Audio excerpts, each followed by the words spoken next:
The motivational tale of Steve Jobs and the mysterious beginning of Apple.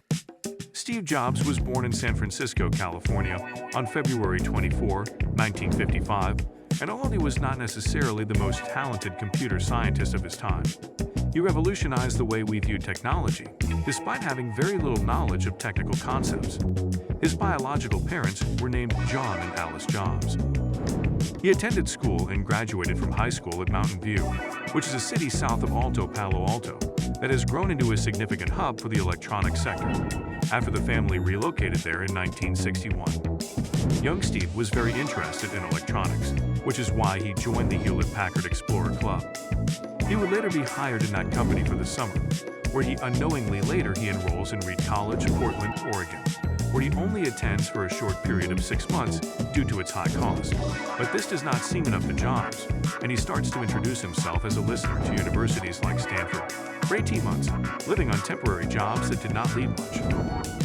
In 1974, he returned to California with the intention of going on a spiritual retreat in India. He got a job as a technician at the video game company Atari Incorporated, where he assisted in the creation of the game Breakout with the help of his devoted partner and friend Steve Wozniak.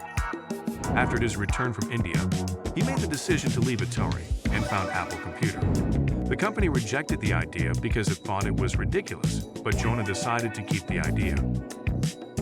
IBM thought this concept was ridiculous, but Jobs persisted and made up to 50 calls each day in an effort to find a partner willing to back his notion. After the creation of the first personal computer, the Apple Computer Company was founded in 1976 as a result of the growing demand that enabled them to unite as a business. From that point on, they sold about 200 copies of the product, and their growth was quite impressive. In just 10 years, they had grown to 4,000 employees, and Jobs, who was only 27 years old, was developing personal computers with interfaces. Joanne Carroll Schiebel, who gave birth to Steve at the ages of 24 and 23, met Abdul Fattah John Jandali when they were both young university students. At that time, Jobs moved in with Paul Jobs and Claire Haupian.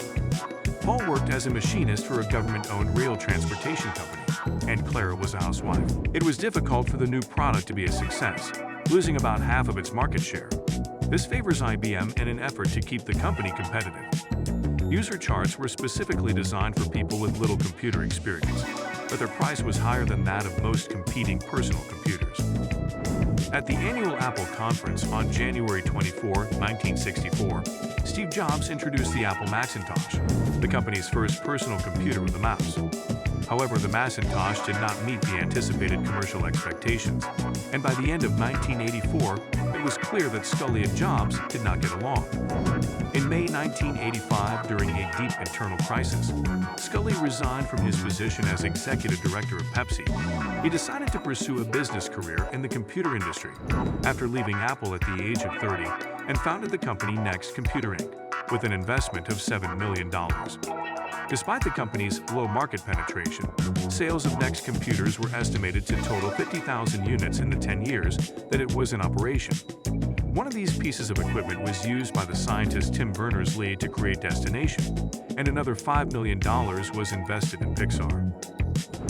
Steve Jobs started to accept contracts to make animated movies for Walt Disney, and the first one debuted in theaters in 1995.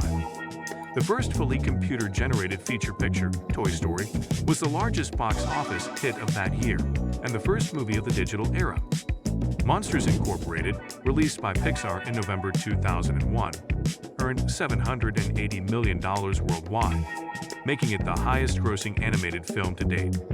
Pixar's success continued with other films like 2009, Cars, 2006, WALL-E, 2008, and Looking for Nemo, 2003, which received positive reviews from both critics and audiences.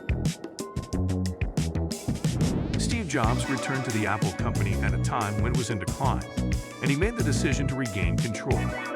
He confidently approached the management of the company and convinced Gil Amelio to be appointed interim director on September 16, 1997. Some of the first actions taken by Jobs in his new position were to sign this move was unpopular, but it allowed the business to concentrate on enhancing its goods and exploring new business opportunities, like as the digital music Shop iTunes Store, iPod audio producers, and iMac computers, which were a huge hit in 2006. in order to use x86 architecture processors on all of its desktop and laptop computers. Jobs signed a contract with Intel. In December 2009, Steve Jobs was elected executive chairman of Apple. Since August 24, 2011, when Jobs resigned as Apple CEO, Tim Cook has taken over. From this day until his death, Jobs served as the company's chairman of the board of directors. Hours after Jobs' announcement, the stock price of Apple fell by 5%, according to the financial magazine, indicating that the resignation would be bad for Apple and other companies like Walt Disney. His death was announced by Apple in a statement. Steve Jobs' brilliance, passion, and energy were the source of countless innovations that enrich and improve our lives. He passed away at the age of 56 as a result of a respiratory arrest brought on by a pancreatic cancer metastasis that was discovered in 2004 because in 2009 he had received a liver transplant.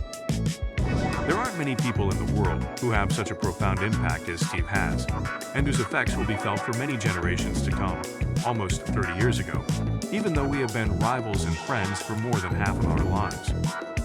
If you like this information, let us know by sharing and liking it. And to continue learning from great geniuses of history, I invite you to subscribe.